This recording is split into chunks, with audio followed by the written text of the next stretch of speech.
Movie के शुरुआत में हम यहाँ पर दामी को देखते हैं और दामी यहाँ पर अपनी मैजिकल ट्रिक्स आजमा रही होती है, लेकिन यहाँ पे वो करते करते एक फ़िश उस पॉन्ड के बाहर निकल जाती है, जहाँ पर दानी अब परेशान हो जाती है क्योंकि वो जो फ़िश थी वो उसके मास्टर की सबसे प्रीशियस फ़िश थी और मास्टर को इसे पकड़ने में बहुत मेहनत लगी थी। मास्टर ने उसे वार्निंग भी दी थी कि यहाँ पर वो ये सारी अपनी मैजिकल चीज़ें ना यूज़ करे, इसका अंजाम बुरा हो सकता है, और अंजाम बुरा ही निकला। फिर यहाँ पर वो फ़िश को लेकर बहुत ज़्यादा परेशान होने लगती है एंड फिर यहाँ पर उसके मास्टर आ जाते हैं जो उसे देखकर बोलने लगते हैं कि मैंने तुमसे पहले ही कहा था कि यहाँ घर के अंदर मस्तियाँ करना बंद कर दो, तुम्हें पता भी है मुझे ये फ़िश पकड़ने में कितनी मेहनत लगी। फिर यहाँ पर दामी अपने मैजिकल पावर से वो फ़िश का एक डिश बना देती है और यहाँ पर उसके मास्टर को बिल्कुल अच्छा नहीं लगता और वो उसे कह देते हैं कि बस बहुत हो गया, बहुत समय तक मैंने तुम्हें इन माउंटेन्स में रखा है, अब टाइम आ गया है जहाँ पर तुम्हें सिटी में चले जाना चाहिए। एंड यहाँ पर वो दामी को अपने घर से निकालने लगता है। दामी उनसे बोलती है कि मैं सिटी में जाके करूँगी क्या और आप मुझे सिटी में क्यों भेज रहे हो। फिर यहाँ पर वो उसे नोट देते हैं जिसके अंदर एक टेल सम लिखा होता है, जहाँ पे उसे इस बर्थ डेट का एक इंसान को ढूंढना था जिसका नाम सिम यही होता है। एंड यहाँ पर जब वो उस इंसान को ढूंढ लेगी तो वो उसके साथ शादी करेगी ताकि उसकी लाइफ इटर्नली बहुत आराम से गुजर पाए। दामी यहाँ पर उनसे कहने लगती है कि शादी करना ज़रूरी है क्या। तो माँ से कहते कि हाँ, अगर तुम शादी नहीं करोगी तो उसके साथ रहोगी कैसे, और रहोगी नहीं तो तुम्हारी लाइफ में मुसीबतें आई जाएंगी। फिर वो पूछते कि मैं आखिर सिटी में इसको ढूंढते हुए जाऊंगी कैसे। एंड मास्टर यहाँ पर उसे कंपास दे देते हैं और कहते हैं कि साउथ ईस्ट डायरेक्शन में जाती जाओ, तुम जैसे ही उसका फेस देखोगे तो समझ जाओगी कि ये वही इंसान है। फिर यहाँ से वो चली जाती है जहाँ पर मास्टर को बड़ी तसल्ली मिलती है और वो कहने लगते कि अच्छा हुआ अभी चली गई, थोड़े दिन और रुकते तो मेरा घर ही गिरा डालती। दूसरा हम यहाँ पर एक और सीन देखते हैं जहाँ पर कई सारे बॉडीगार्ड्स एक इंसान को मार रहे होते हैं। एंड यहाँ पर असिस्टेंट जो है अपने बॉस मिस्टर ली से पूछता है कि आखिर हमें इसका क्या करना है। यही वो इंसान है जिसने हमारी कंपनी की चीज़ों को लीक किया था, जिस वजह से हम वो बिडिंग वाला मैच नहीं जीत पाए थे। यहाँ पर वो बेचारा मैनेजर बार बार कहे जा रहा था कि प्लीज़ मुझे माफ़ कर दो, मैं आइंदा कभी ऐसा वापस से नहीं करने की हिम्मत करूँगा। मेरे घर पे छोटे छोटे बच्चे भी हैं जिनका मुझे ध्यान रखना है। लेकिन यहाँ पर मिस्टर ली को इसकी एक भी बातों का कोई फ़र्क नहीं पड़ता। एंड यहाँ पर वो कह देता है कि इसके साथ जाओ और जो करना है करो, लेकिन इसका मुंह नेक्स्ट टाइम से खुलना नहीं चाहिए और इससे आंखों से भी दिखाई देना बंद ही देना चाहिए। इतना बोलकर यहाँ से वो जाने लगता है। लेकिन फिर वो मैनेजर से कहता है कि तुम अपने आप को बहुत बड़ा समझते हो, तुम तो उठ भी नहीं पाते और चल भी नहीं पाते, तुम्हारे मॉम डैड तो बचपन में ही गुजर गए थे, इसके लिए तुम किसी के साथ कभी भी अपनी लाइफ में रह नहीं सकते और तुम प्यार तो डिजर्व ही नहीं करते हो। यहाँ पर मिस्टर ली को गुस्सा आता है लेकिन वो कुछ कहता नहीं है। यहाँ पर असिस्टेंट बोल देता है कि इसके पैर भी तोड़ डालो। फिर यहाँ पर हम वापस से हमारी मेन फीमेल लीड को देखते हैं जहाँ पर दामी अब सिटी में आ चुकी है। यहाँ पर वो इस बिल्डिंग को देखती है जहाँ पर उसका होने वाला हस्बैंड होता है, लेकिन यहाँ पर इस बिल्डिंग में से बहुत सारी नेगेटिव एनर्जी आ रही थी। तो वो सोच रही थी कि आखिर यहाँ पर इतना नेगेटिव पर्सन कौन है जिसमें इतनी सारी ब्लैक एनर्जीज बसी हुई है। दोस्तों यहाँ पर ली जो होता है वो अपने असिस्टेंट से कह देता है कि जितने भी इंफॉर्मेशन और सबूत है वो सब कुछ पुलिस के हवाले कर दो, आगे क्या करना है वो पुलिस के ऊपर छोड़ देना और हमारे किए हुए जो चीज़ें हैं उसका एक भी नामो निशान मत छोड़ना। दूसरा यहाँ पर दामी उस बिल्डिंग के अंदर आ जाती है जहाँ पर सिक्योरिटी गार्ड उसे रोकने लगता है। दामी सोचती है कि ये मेरा हस्बैंड नहीं, ये तो मेरा हस्बैंड नहीं लगता, तो फिर यहाँ पर वो अंदर जाती है लेकिन वो उसे रोक लेता है। दामी यहाँ पर उसे बोलने लगती है कि मुझे रोक मत, मैं अपने हस्बैंड को ढूंढने जा रही हूँ। तो फिर सिक्योरिटी गार्ड बोल देता है कि तुम जैसे बेगर्स आए दिन यहाँ पर आते हैं और उन्हें लगता है कि वो अंदर आकर चीज़ें चुराकर फटाक से भाग जाएंगे, किसी को पता भी नहीं चलेगा। यहाँ पर दामी उसे समझाने लगती है लेकिन दूसरा यहाँ पर मिस्टर ली को आते हुए देख लेती है एंड यहाँ पर उसका कंपास इशारे करने लगता है और दामी समझ जाती है कि यही उसका होने वाला हस्बैंड है। असिस्टेंट उसे रोकता है लेकिन दामी उसे साइड में कर देती है और मिस्टर ली के लाभ पर बैठ जाती है और उसे हस्बैंड बनाने लगती है। फिर यहाँ पर वो उसके फेशियल के हर एक फीचर्स को देखती है, निहारती है और उनकी तारीफ करती है। कहती है कि इसमें से भी ब्लैक एनर्जी आ रही है लेकिन मैं इस ब्लैक एनर्जी को ख़त्म कर सकती हूँ और पॉजिटिविटी ला सकती हूँ। दूसरा यहाँ पर मिस्टर ली कहने लगता है कि तुम्हें आने में इतनी देरी कैसे होगी, मैं तुम्हारा कब से इंतज़ार कर रहा था। लेकिन ये दामी का सिर्फ डिल्यूजनल वर्ल्ड होता है जहाँ पे मिस्टर ली ऐसा बोल रहे थे, इन रियलिटी तो वो बेचारा कुछ कह भी नहीं रहा था। दूसरा यहाँ पर ऑफिस के स्टाफ होते हैं जो कि उन दोनों को ऐसे देख रहे थे। और वो लोग सोचने लगते हैं कि सबने तो कहा था कि इसकी शादी कभी हो ही नहीं सकती है, तो फिर ये लड़की कौन है। यहाँ पर दूसरी वाली लड़की बोलने लगती है कि मुझे तो लगता है गाँव से आई हुई है। अच्छी बात है, इसका हस्बैंड व्हील चेयर पर और गाँव से आई हुई है, परफेक्ट मैच है। यहाँ पर असिस्टेंट उनकी बातें सुन लेता है और उन्हें उसी कंपनी से फायर कर देता है। फिर यहाँ पर मिस्टर ली हमारी दामी को धक्का दे देता है और कहता है कि तुम में तमीज़ ही नहीं है। दामी को भी यहाँ पर गुस्सा आता है, लेकिन वो मन में सोचने लगती है कि भले ही कितना कोल्ड पर्सन क्यों ना हो, लेकिन मैं इसका दिल जीत कर ही रहूँगी। वो उसके पास जाती है, लेकिन असिस्टेंट उसे वापस से रोकता है और कहने लगता है कि आपको अभी अभी यहाँ से जाना पड़ेगा। अगर आपने एक और बार कुछ भी करने की कोशिश की तो हमें पुलिस को बुलाना पड़ेगा। फिर यहाँ पर मिस्टर ली भी उसे गेट लॉस बोलकर वहाँ से निकल जाते हैं। यहाँ पर बाद में उसे मिस्टर ली की एनर्जीज फील होने लगती है। जहाँ पर वो जब कैलकुलेट करती है तब उसे समझ में आता है कि इसकी बॉडी में तो पॉइजन है और इसके पास जीने के लिए भी ज़्यादा दिन नहीं बचे। क्या पता मास्टर ने मुझे यहीं पर भेजा हो ताकि मैं इसे ठीक कर सकूँ। फिर यहाँ पर जाकर वो ली से कहने लगती है कि हस्बैंड मुझे तुम्हारे साथ घर पर जाना है। यहाँ पर ली को गुस्सा आता है और वो उसे हटने के लिए बोलता है, लेकिन यहाँ पर दामी उसका पैर पकड़ कर बैठ जाती है। असिस्टेंट भी बड़ी कोशिश करता है उसे वहाँ से हटाने की, लेकिन दामी अपने पावर्स का इस्तेमाल करती है, जिस वजह से असिस्टेंट खुद ब खुद वहाँ से हट जाता है। दामी यहाँ पर ली को समझाने लगती है कि देखो, अगर तुम मुझसे शादी करोगे तो तुम्हारी लाइफ बहुत अच्छी रहेगी। तुम अरे गरे किसी से भी शादी करोगे तो तुम्हारा फेट चेंज नहीं हो सकता, लेकिन मुझसे शादी करने के बाद तुम्हारी किस्मत पूरी बदल जाएगी। यहाँ पर ली को कुछ समझ नहीं आ रहा होता और वो बोल देती है कि बहुत जल्द तुम एक मुसीबत में पड़ने वाले हो। असिस्टेंट को गुस्सा आता है और वो कहने लगता है, तुम्हारी हिम्मत कैसे हुई इतनी नेगेटिव बात करने की, वो भी मेरी बॉस को लेकर। एंड इतने में यहाँ पर पीछे से एक गुंडा आता है जिसके हाथ में चाकू होता है। एंड यहाँ पर वो मिस्टर ली को मारने वाला था, लेकिन सामने से धामी आ जाती है जो उसे पकड़ लेती है। फिर गार्ड यहाँ पर उस गुंडे को लेकर चले जाते हैं। धामी ऐसा नाटक करती कि चाकू उसे लगा हो, लेकिन यहाँ पर वो उसे नहीं लगा होता। धामी उसे कहने लगती कि देखा, मैंने तुम्हारी कैसे जान बचा ली। मैं तुम्हें यही समझाना चाहती हूँ कि एक बार मुझसे शादी कर लो, तुम्हारी लाइफ में कोई ऑब्स्टिकल्स नहीं आएंगे और तुम्हारी लाइफ एकदम स्मूथली जाने वाली है। लेकिन यहाँ पर मिस्टर ली बोल देते हैं कि कितना बोरिंग प्रवचन देती है ये। इसके बाद में यहाँ पर हम लियो को आते हुए देखते हैं, जहाँ पर लियो कहने लगता है कि तुम इस गरीब औरत के साथ यहाँ पर क्या कर रहे हो। तो फिर बाद में धीरे धीरे वो लियो के पास जाती है और कहने लगती है कि अच्छा, तो तुम ही हो वो जिसकी शक्ल अच्छी है लेकिन उसके पास दिमाग नहीं है। यहाँ पर तो ये चीज़ सुनकर असिस्टेंट भी हंसने लगता है। तो फिर यहाँ पर बताती है कि मैं यहाँ पर ली की हस्बैंड बनने के लिए आई हूँ। लियो कहता है कि ली की हस्बैंड, तुम क्या खुद के पैरों पे कुल्हाड़ी मारना चाहती हो? तुम्हें समझ ही आ रहा है तुम क्या बोल रही हो? तुम्हें पता नहीं है, ली के साथ में जो कोई भी रहता है उसके साथ में उल्टे सीधे काम होते ही रहते हैं। उसका बर्थडे के दिन उसके मॉम डैड सेलिब्रेट करने गए थे, लेकिन कार में उनका एक्सीडेंट हो गया। ये एक लड़की के साथ ब्लाइंड डेट पे गया था और उस लड़की का भी एक्सीडेंट हो गया, जहाँ पर वो अस्थमा की वजह से जिंदा नहीं बची। और रही तुम्हारी बात, तो अगर तुम भी इसके साथ शादी करोगी तो तुम्हारे साथ भी कुछ ऐसा ही होगा। यहाँ पर ली को बहुत गुस्सा आ रहा होता है, लेकिन वो लियो को कुछ बोल नहीं पा रहा था। दूसरा यहाँ पर दामी उसके बाजू में चली जाती है एंड अपने हाथों से उसके पैरों में कुछ तो मैजिक करती है। इतना सब कुछ भाषण देकर लियो वहाँ से जाने लगता है। तो धामी उसे बुलाती है एंड लियो जैसे ही पीछे मुड़ता है, धामी अपना मैजिक आजमाती है, जहाँ पर लियो फिसल कर नीचे गिर जाता है एंड धामी यहाँ पर जोर जोर से हंसने भी लगती है। फिर बाद में यहाँ पर वो उसे कहने लगती है कि देखा, अगर तुम मेरे साथ शादी कर लोगे तो कोई तुम्हें बुली भी नहीं कर पाएगा। मन में यहाँ पर सोचने लगता है कि इसमें बात तो कुछ अलग है, लेकिन मैं इंसानों पर भरोसा नहीं करता। दामी उसे बोलने लगती है कि चलो जाकर मैरिज सर्टिफिकेट देते हैं। तो फिर वो बोल देता है कि मुझ में तुम्हें कोई इंटरेस्ट नहीं है। दामी फिर पोजीशन चेंज करने लगती है और कहती है कि क्या मैं अब तुम्हें अच्छी लग रही हूँ। यहाँ पर अचानक से उसे खून की खांसी आने लगती है, तो दामी भी डर जाती है। फिर बाद में वो चेक करने लगती है तो उसे पता चलता है कि वो तो टर्मिनेटली इल है। फिर यहाँ पर वो उसके नर्वस सिस्टम को चेक करती है और वो कहने लगती है कि तुम तो बस 30 साल तक जी पाओगे। यहाँ पर बाद में वो लोग वहाँ से जाने लगते हैं। तो फिर धामी बोलते कि देखो, तुम्हारे पास एक और ऑप्शन है, क्यों ना तुम मुझे अपने घर लेकर चलो और धीरे धीरे मैं तुम्हें ठीक करवाती रहूँगी। फिर जैसे जैसे तुम ठीक होते जाओगे वैसे वैसे हम मैरिज सर्टिफिकेट ले लेंगे। ये काम तुम्हारे भी काम आएगा और मेरे भी। धामी बोलती है कि मुझ पर एक बार भरोसा कर देखो, मैं सचमुच तुम्हें हील कर सकती हूँ।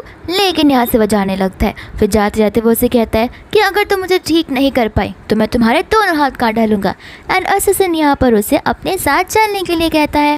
दोस्त हम यहाँ पर वापस से लियो को देखते हैं जो कि वॉशरूम में था एंड यहाँ पर वो बहुत गुस्से में था और सोच रहा था कि वो गांव से आई हुई लड़की मेरी बेइज्जती कर रही थी, देखना मैं उसे सबक सिखा कर ही रहूँगा। यहाँ पर जैसे दरवाज़ा खोलता है तो दरवाज़ा टूट कर उसके ऊपर ही गिर जाता है एंड उसे और भी ज़्यादा गुस्सा आने लगता है। एंड दोस्त हम यहाँ पर दामी को देखते हैं और ली को देखते हैं जो कि ली के घर पर होते हैं एंड ली यहाँ पर उसे घूरे जा रहा था।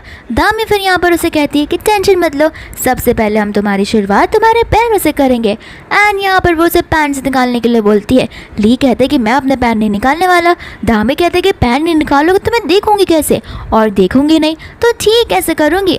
फिर यहाँ पर बाद में वो झगड़ने लगते हैं जहाँ पर दामी अपनी पावर से उसके पैंट्स को निकाल लेती है। फिर बाद में यहाँ पर उसके पैरों को देखती है और वह समझ जाती है कि इसके पैरों में तो कुछ ज़्यादा ही ईविल शक्ति है जिस वजह से ये खड़ा नहीं हो पाता। फिर यहाँ पर बाद में ली को समझाने लगती है कि तुम्हारे पैरों में जो ईविल एनर्जी है अगर वो किसी और में होती तो वो कब का गिव अप कर देता, लेकिन तुम्हारी बॉडी और तुम कुछ ज़्यादा ही स्ट्रांग हो, तुम्हारे बदले अगर कोई और होता तो कब का गिव अप कर देता। फिर यहाँ पर बाद में वो उसके पैरों को टच करती है एंड वो अपने पैरों को टच करने से मना करता है। दामी बोलती है कि अगर टच नहीं करूँगी तो हील कैसे करूँगी।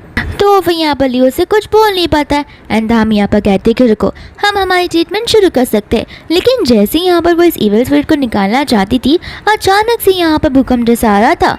तो फिर बाद में उससे कहने लगता है कि मैं तुमसे पहले ही कहा था कि मैं एकदम कर्स्ड पर्सन हूँ, मेरे साथ जो भी रहता है उसके साथ बुरा ही होता है। दामी बोलते हैं कि तुम अपनी बातें करना बंद करो, फिलहाल तुम मेरे साथ हो और मैं बहुत स्पेशल पर्सन हूँ तो तुम्हें टेंशन लेने की कोई ज़रूरत नहीं है, मेरा कोई कुछ भी नहीं बिगाड़ सकता। फिर यहाँ पर बाद में वो अपना मेडिसिन वाला चीज़ चालू कर देती है जहाँ पर उसके पैरों में बहुत ज़्यादा अच्छी एनर्जीज आती है और उसे बहुत पेन होता है। साथ साथ यहाँ पर ली को खून की खांसी भी होने लगती है। तो दामी वहाँ पर रुक जाती है और सोचती है कि ये मेथड उसके लिए कुछ ज़्यादा ही स्ट्रांग होगा, मुझे कुछ और ट्राई करना पड़ेगा। फिर यहाँ पर वो नोट निकालती है जो नोट उसके मास्टर ने दिया था एंड बाद में अपना मैजिकल पावर यूज़ कर वापस से अपना ट्रीटमेंट शुरू कर देती है एंड अब बोलती है कि सब कुछ हो गया, तुम अब खड़े हो सकते हो। ली यहाँ पर मन ही मन सोच रहा था कि 10 साल से मैं खड़ा नहीं हो पाया हूँ और इसे लगता है कि यहाँ पर खड़ी होकर हाथ घुमाएगी और मैं खड़ा हो जाऊँगा। एंड यहाँ पर मैं धीरे धीरे खड़े होने की वो कोशिश करता है जहाँ पर वो धीरे धीरे अपने पैरों पर चल भी पा रहा था एंड यहाँ पर वो शॉक हो जाता है। फिर खुशी खुशी उसके बैंक अकाउंट में 30 मिलियन रुपीस ट्रांसफ़र कर देता है। तो फिर दामी बोलती कि मुझे पैसे नहीं चाहिए। तो फिर ली कहता है कि ठीक है मैं तुम्हारे नाम पर एक विला कर दूंगा। दामी कहती कि मुझे वो भी नहीं चाहिए। तो ली बोलता है कि तुम्हें आगे क्या चाहिए बोलो, मैं वो सब कुछ तुम्हें ला कर दूंगा। और दामी कहती थी कि मुझे ऐसे मटेरियल चीज़ नहीं चाहिए, मुझे तो बस तुम्हारी वाइफ बनना है। यहाँ पर ली उसे मना कर देता है और कहता है कि वापस से तुम इस चीज़ पर आ गई, मैंने तुम्हें ऑलरेडी मना कर दिया है। दामी यहाँ पर बोलने लगती है कि अगर मैंने तुम्हारे साथ शादी नहीं की तो मैं मर जाऊंगी। फिर हमें यहाँ पर पास का सीन बताया जाता है जहाँ पर वहाँ से निकलते वक्त उसके मास्टर ने उसे कहा था कि अगर तुम शादी करोगी तभी तुम सर्वाइव कर पाओगी और वो भी इसी लड़की के साथ में, वरना तुम्हारा जिंदा रहना पॉसिबल नहीं है। तो फिर यहाँ पर ली कहने लगता है कि तुम टेंशन मत लो, मैं तुम्हारे लिए वर्ल्ड का बेस्ट डॉक्टर लाऊंगा तुम्हारी ट्रीटमेंट करने के लिए। दामी कहने लगती कि डॉक्टर्स भी इसे ठीक नहीं कर पाएंगे। फिर यहाँ पर दामी का पैर फिसलता है तो फिर वो उसके पर गिर जाती है जहाँ पर उन दोनों के बीच में एक एक्सीडेंटल केस हो जाता है। ली तो शर्माने लगता है लेकिन दामी बड़ी खुश होती है और कहती कि चलो अब हमारे बीच किस हो गया और तुमने मुझे किस किया तो इसकी रिस्पॉन्सिबिलिटी लो। तो फिर ली बोलता है कि ये खाली किस ही था, वो भी एक्सीडेंटल, इसलिए तुम चाहती हो कि मैं तुम्हारी रिस्पॉन्सिबिलिटी लूँ।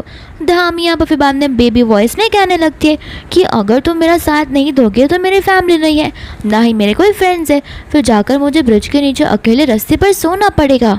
एंड फिर बाद में यहाँ पर लियो से हाँ कह देता है जहाँ पर दामी खुश होकर उसे फिर बाद में यहाँ पर लियो उसे लेके अपने विला में चला जाता है जहाँ पर वो हमेशा रहा करता है। यहाँ पर तो वो सा घर देखती ही शॉक हो जाती है क्योंकि वो बहुत बड़ा घर होता है। फिर बाद में यहाँ पर मेड कहने लगती है कि मैडम का रूम प्रिपेयर कर दिया गया है एंड यहाँ पर लियो उसे कह देता है कि उसे अपने रूम में लेके चली जाओ और उसे आराम करने दो। तो फिर बाद में दामी बोलने लगती है कि मेरा रूम, क्या मैं तुम्हारे साथ में तुम्हारे रूम में नहीं रह रही हूँ। एंड यहाँ पर लियो से मुँह बंद रखने के लिए कहता है और बोलता है कि देखो तुम यहाँ पर तब तक रह सकती हो जब तक तुम मुझे परेशान ना करो, अगर तुमने ऐसा किया तो फिर मैं तुम्हें घर से निकाल दूंगा। इसके यहाँ पे बाद में नेक्स्ट डे हो जाता है जहाँ पे सुबह हो गई थी। तो फिर यहाँ पर ली नोटिस करता है कि ये जो इसकी चीक्स पर हाथ है वो किसी और का नहीं बल्कि दामी का है। एंड यहाँ पर वो उसे वहाँ से जाने के लिए कहता है। दामी कहती है कि मैं तुम्हारी वाइफ हूँ और तुम मेरे हस्बैंड हो, तो मैं तुम्हारे बिना नहीं रह सकती, मुझे तुम्हारा ऑरा बहुत पसंद है। एंड यहाँ पर बाद में वो उसे चिपकने लगती है एंड बेचारा ली उसे अपने आप से दूर ही करता रह जाता है। दामी यहाँ पर उसे ज़बरदस्ती किस करने की कोशिश करती है, लेकिन यहाँ पर ली उसका जो फेस है वो अपने आप से दूर करता रह रहा था। इतने में यहाँ पर ऐसे से ना जाता है जो उसे उसकी मीटिंग के बारे में बताने लगता है। फिर यहाँ पर दामी उसे कहती है कि अभी जल्दी से जाना और जल्दी वापस आना ताकि हम लोग बाहर डिनर करने के लिए या लंच करने के लिए जा सके। फिर यहाँ पर दामी बहुत ज़्यादा एक्साइटेड होती है। दूसरा यहाँ पर असिस्टेंट ली से कह रहा होता है कि आज आप बहुत ज़्यादा ही अच्छे मूड में लग रहे हो, क्या ये सब उस मैडम की वजह से हो रहा है? तो फिर यहाँ पर लियो से कहता है कि नहीं, ऐसी कोई बात नहीं है, मैं नॉर्मली हूँ और जाओ जाकर ब्रेकफास्ट प्रिपेयर करो। दूसरा यहाँ पर जो दामी को बहुत तेज़ी से खांसी आ रही होती है एंड यहाँ पर उसका मास्क से प्रकट हो जाता है, जहाँ पर वो उसे कहने लगते हैं कि आखिर तुम इस इंसान के घर पर क्या कर रही हो? तुमने मैंने कहा था ना उस इंसान को ढूंढने के लिए तुम्हारे हस्बैंड को, उसका पता कुछ चला या नहीं चला? तो दामी बोलने लगती कि मैं उसी के तो घर पर हूँ। तो वे माँ से कहते कि नहीं तुम गलत हो, एक बार उसका आईडी तो दिखाना। एंड यहाँ पर वो उसका आईडी कार्ड बताने लगती है, जहाँ पर माँ से कहते हैं कि तुम गलत इंसान के साथ हो, तुम इसके साथ जितना रहोगी उतना तुम और बीमार पड़ती जाओगी और तुम बहुत जल्दी ही मर जाओगी। इसलिए मैं तुम्हें सजेस्ट करता हूँ कि अभी के अभी यहाँ से निकलो और अपने रियल हस्बैंड को ढूंढना शुरू कर दो। दामी यहाँ पर मास्टर से कहने लगती है कि मैं अगर अभी गई तो मैं उसके पैर ठीक नहीं कर पाऊंगी एंड मैंने उससे वादा किया है कि मैं उसे पैर ठीक कर कर आऊँगी। मास्टर यहाँ पर कहने लगते कि तुम्हें अगर यहाँ से नहीं जाना तो मुझे पहले ही बोल दो, मैं तुम्हें वापस माउंटेन लेकर जाऊँगा और एक रूम में लॉक कर दूंगा ताकि तुम्हारे पास जितने दिन हैं उतने दिन तो कम से कम तुम शांति से गुजारो। दामी यहाँ पर सोचने लगती है कि यहाँ से वो जा भी नहीं सकती क्योंकि उसने यहाँ पर ली को बहुत मनाया और प्रॉमिस किया है। तो फिर वो सोचती कि क्यों ना मैं मास्टर को बस बोलने के लिए हाँ कह देती हूँ, लेकिन मैं कुछ दिन नहीं पर रहूँगी, उसके बाद अपने हस्बैंड को ढूंढने के लिए जाऊँगी। फिर यहाँ पर वो मास्टर से कहने लगती है कि आप टेंशन मत लीजिए, मैं उस क्रीपी हेड वाले इंसान का पैर नहीं ठीक करने वाली, मैं बहुत जल्दी यहाँ से जल्दी जाऊँगी। दूसरा यहाँ पर होता है हमारा ली जो उसकी बातों को सुन लेता है एंड आकर वो उसे कहने लगता है कि अच्छा तो तुमने मुझे क्रीपी हेड कहा और ऐसा कहा कि तुम मेरे पैर ठीक नहीं करोगी, तो फिर तुम यहाँ पर क्या कर रही हो? दामी यहाँ पर उसे समझाने लगती है कि देखो जैसा तुम सोच रहे हो वैसा बिल्कुल भी नहीं है, वो मेरे मास्टर यहाँ पर थे जिस वजह से मुझे ये सब बोलना पड़ा, लेकिन मैं ऑब्वियसली तुम्हारे पैर ठीक करूँगी। तो फिर यहाँ पर ली बोलने लगता है कि कोई ज़रूरत नहीं है, अब तुम यहाँ से जा सकती हो। तो फिर यहाँ पर वो उसे कहने लगती है कि तुम मेरी बात पर यकीन करके तो देखो। ली कहता है कि मुझे तुम्हारी एक भी बात को नहीं सुनना एंड यहाँ पर वो मेड को बुला देता है, जहाँ पर वो मेड को उसे वहाँ से ले जाने के लिए कहता है। यहाँ पर दामी उसे कहती है कि तुम नहीं चाहते कि तुम अब खड़े होकर भाग सको, चल सको नॉर्मल इंसानों की तरह। ली यहाँ पर उसे कह देता है कि 10 सालों से मैं व्हील चेयर पर हूँ और कुछ दिनों और बचे हैं मेरे जीने के, तो मैं अगर वो भी व्हील चेयर पर बिता लूँगा तो मुझे कुछ तकलीफ नहीं पहुँचेगी, मैं अपना गुजारा कर लूँगा और तुम अपना सामान पैक करो और अभी के अभी यहाँ से बाहर निकल जाओ। फिर यहाँ पर मेड दामी को खींचते हुए ले जाती है और इसे घर के बाहर निकाल देती है। यहाँ पर बाद में दामी उस मेड से कहने लगती है कि प्लीज़ मुझे उसके रूम में एक बार वापस जाने दो क्योंकि मेरा एक बैग था जो मैं भूल चुकी हूँ, मैं प्रॉमिस करती हूँ कि वो बैग लेकर बस में वापस आ जाऊँगी। एंड यहाँ पर दूसरी मेड उस बैग को लेकर आ जाती है और दामी के पास अब कोई रीज़न नहीं रहता उस घर में वापस घुसने का, लेकिन इतने में यहाँ पर लिया जाता है जो रोक लेता है। दामी कहते कि देखा तुम मुझे रोकने के लिए आ ही गए, लेकिन यहाँ पर ली मेड से बोलता है कि ज़रा उस बैग को चेक तो करना, उसमें कहीं हमारे कुछ कीमती सामान है भी या फिर नहीं। मेड कहने लगती है कि मैंने यहाँ पर सब कुछ पहले से ही चेक कर लिया है, इसमें सिर्फ मैडम के खुद के पर्सनल सामान है। और यहाँ पर मैडम गुस्सा हो जाती है और कहने लगती है कि तुम्हें लगता है कि मैंने कुछ चोरी किया होगा, आखिर तुम मुझ पर ऐसा इल्ज़ाम कैसे लगा सकते हो? ली बोलने लगता है कि तुम जैसे लोग जहाँ से आते हो ना तुम्हें पता होता है ना तुम्हें खुद का नाम अच्छे से पता होता है, कहाँ तुम रहते हो, तुम्हारे घर वाले कौन है, तो फिर ऑब्वियसली मुझे ऐसे लोगों पर शक तो जाएगा ही। फिर यहाँ पर दामी का गुस्सा आता है एंड उसे कह देती है कि तुम सिर्फ पैरों के साथ ही नहीं अपनी आंखों के साथ भी डिसेबल हो, तुम पूरे के पूरे अंधे हो। एंड यहाँ पर बाद में वो गुस्से में वहाँ से चली जाती है। दोस्तों यहाँ पर वो घर पर बैठा होता है तो फिर मेड यहाँ पर दामी का बैग लेकर आ जाती है और बताने लगती है कि इसमें क्या क्या है। फिर यहाँ पर वो उसे वहाँ से जाने के लिए बोलता है एंड यहाँ पर बाद में असिस्टेंट आ जाता है जो उसे कहने लगता है कि मैं अपनी इन्वेस्टिगेशन जारी रख रहा हूँ। जब मैंने दामी को देखा तो फिर यहाँ से जाने के बाद उसने किसी के साथ भी कॉन्टैक्ट नहीं किया है और वो यहाँ पर रास्ते पर ही घूमे जा रही है। उसने सुबह से लेकर अभी तक न पानी की एक बूंद पी है, ना ही खाने का कुछ खाना खाया है। तो फिर यहाँ पर ली बोलने लगता है कि लगता है तुम्हें दामी की कुछ ज़्यादा ही फिक्र हो रही है। यहाँ पर असिस्टेंट उसे समझाने लगता है कि मुझे लगता है कि दामी आपके पैरों को ठीक कर सकती है। ली यहाँ पर बोलने लगता है कि कोई ज़रूरत नहीं है, मैं बस थोड़ा सा खड़ा क्या हो गया, तुम्हें लगता है कि वो मेरे पैर ठीक कर सकती है। तो फिर उसका असिस्टेंट उसे समझाता है कि देखिए वो आपको खड़ा तो कर पाई है, डॉक्टर्स तो आपके साथ इतना भी नहीं कर पाए और न जाने कि मुझे उससे कोई पॉजिटिव ऑरा फील होता है, तो मुझे लगता है कि वो आपके पैरों को सचमुच ठीक कर सकती है। बाद में यहाँ पर ली को दामी की कही हुई पुरानी बातें याद आने लगती है। तो फिर वो असिस्टेंट से चलने के लिए कहता है। असिस्टेंट बोलते हैं कि क्या हम सच में दामू को देखने जा रहे हैं? तो वो कहता है कि नहीं, मैं तो बस सिंपल वॉक पर जा रहा हूँ। एंड असिस्टेंट समझ जाता है कि उसका बॉस तो बस बहाने दे रहा है। इसके बाद में हम यहाँ पर दामी को देखते हैं जो कि मेडिसिनल हर्ब वाले स्टोर में गई थी, लेकिन यहाँ पर उसे जो सीड्स चाहिए थे वो अवेलेबल नहीं थे। तो फिर वो यहाँ से बाहर जाने लगती है और सोचने लगती है कि इस सीड्स के बिना मैं उसके पैरों को कैसे ठीक करूँगी। इतने में यहाँ पर लियो आ जाता है और कहने लगता है कि लगता है उसे तुम्हें घर से बाहर निकाल दिया, लेकिन तुम टेंशन मत लो, मैं उसके जैसा नहीं हूँ, तुम मेरे साथ चलोगी तो मैं तुम्हें अच्छे से रखूँगा। एंड यहाँ पर बाद में वो धामी का हाथ पकड़कर उसे ले जाने लगता है, लेकिन धामी को जाना नहीं था तो वो उसे बार बार मना किए जा रही थी। इतने में वहाँ पर ली आ जाता है जो उनको ऐसे सिचुएशन में देख लेता है। एंड बाद में अब धामी लियो के पैर पर लात मारकर जोर से चली जाती है और कहती है कि देखा मेरा हस्बैंड अब वापस आ चुका है। एंड यहाँ पर लियो गुस्सा कर वहाँ से चला जाता है। फिर बाद में यहाँ पर दामी ली से कहने लगती है कि क्यों तुम अब रिग्रेट कर रही हो मुझे घर से निकाल कर? तो फिर ठीक है, मैं घर पर आने के लिए वापस रेडी हूँ, लेकिन तुम्हें नील डाउन कर माफ़ी मांगना पड़ेगा। तो मैं शायद से तुम्हें कुछ मेडिसिन प्रिस्क्राइब करूँगी जो तुम्हें ठीक कर देगा। ली यहाँ पर कहने लगता है कि वो मुझे ठीक करेगा या फिर वो मुझे मारने के लिए मेडिसिन है। धामी यहाँ पर उसे कहने लगती है कि तुम मुझ पर ज़रा सा भी ट्रस्ट नहीं कर सकते। ली कहते कि ट्रस्ट और तुम पे अभी अभी मैंने देखा है तुम्हें और लियो को, जहाँ पर तुम दोनों कितने क्लोज नजर आ रहे थे। धामी उसे कहने लगती है कि जैसा दिखता है वैसा होता नहीं और तुम्हें इतना क्या डिफिकल्ट लगता है किसी पर ट्रस्ट करने के लिए। इतना बोलकर यहाँ पर धामी को गुस्सा आता है तो वो वहाँ से जाने लगती है। लेकिन दोस्तों यहाँ पर ली के ऊपर एक पॉट गिरने वाला था, जहाँ पर धामी मैजिक से उस पॉट को रोक देती है एंड वो पॉट ली के ऊपर नहीं गिरता। फिर धामी ली से कहने लगती कि देखा मैंने तुमसे कहा था ना कि तुम मेरे साथ रहोगे तो बेनिफिट में रहोगे, मैं तुम्हारी सेवा कर सकती, तुम्हारी हेल्प कर सकती हूँ और तुम्हें बचा भी सकती हूँ। लेकिन यहाँ पर लियो फिर भी उस पर शक करने लगता है और उसका पर्पस जानने लगता है। धामी कहने लगती कि आज तक मैंने तुम्हें हार्म करने की सोचा तक नहीं है और तुम मेरे बारे में ये सब सोच रहे हो। फिर यहाँ पर वो उसके व्हीलचेयर को धक्का देती है, जहाँ पर उसका व्हीलचेयर बड़ी स्पीड से नीचे की ओर जाने लगता है। फिर धामी यहाँ पर स्पीड में रन कर उसके व्हीलचेयर को पकड़ लेती है और कहती है कि देखा मैंने तुम्हें बचा लिया था ना। तो फिर यहाँ पर लियो से कहता है कि हाँ, धक्का मारने वाली भी तुम ही थी। धामी बोलते कि आखिर तुम्हारे में प्रॉब्लम क्या है? ली बोलने लगता है कि मैं तो अभी भी सोच रहा हूँ कि आखिर तुम और लियो के बीच में चल क्या रहा है। धामी को लग रहा होता है कि उसे लग रहा है कि हम दोनों के बीच में कुछ तो चल रहा है, यानी कि हम गर्लफ्रेंड बॉयफ्रेंड है। तो फिर धामी आप समझाने लगती है कि जैसा तुम सोच रहे हो वैसा नहीं है, मैं तो उस लियो को जानती भी नहीं हूँ, न जाने यहाँ पर वो कहाँ से टपका और मेरे साथ झगड़ने लगा। लियो उसे कह देता है कि तुम कुछ भी बोल लो, मुझे तुम्हारी बातों पर भरोसा नहीं होने वाला। इसके बाद न वापस से यहाँ पर वो ली को रोकती है और उसके नर्वस सिस्टम को चेक करने लगती है, लेकिन यहाँ पर ली की जो स्ट्रॉन्ग ईविल एनर्जी थी उससे उस बेचारी को उल्टी आने लगती है और वो भी खून की। फिर यहाँ पर वो बेहोश हो जाती है एंड दूसरे यहाँ पर मास्टर को समझ आ जाता है कि बेचारी दामी के साथ में कुछ तो प्रॉब्लम है। फिर यहाँ पर बामा डॉक्टर उसे बताने लगते हैं कि शायद से डिहाइड्रेशन की वजह से दामी बेहोश हो गई थी। तो फिर बामा ली डॉक्टर से पूछता है कि अभी तक वो होश में क्यों नहीं आई है। डॉक्टर कहते हैं कि हो सकता है उसे थोड़ी नींद की कमी पड़ गई हो, तो फिर वो सो रही है। कुछ बहुत समय बाद में ही वो वापस में नींद से उठ जाएगी। लेकिन इतने में यहाँ पर ली को आवाज़ आने लगती है मास्टर की।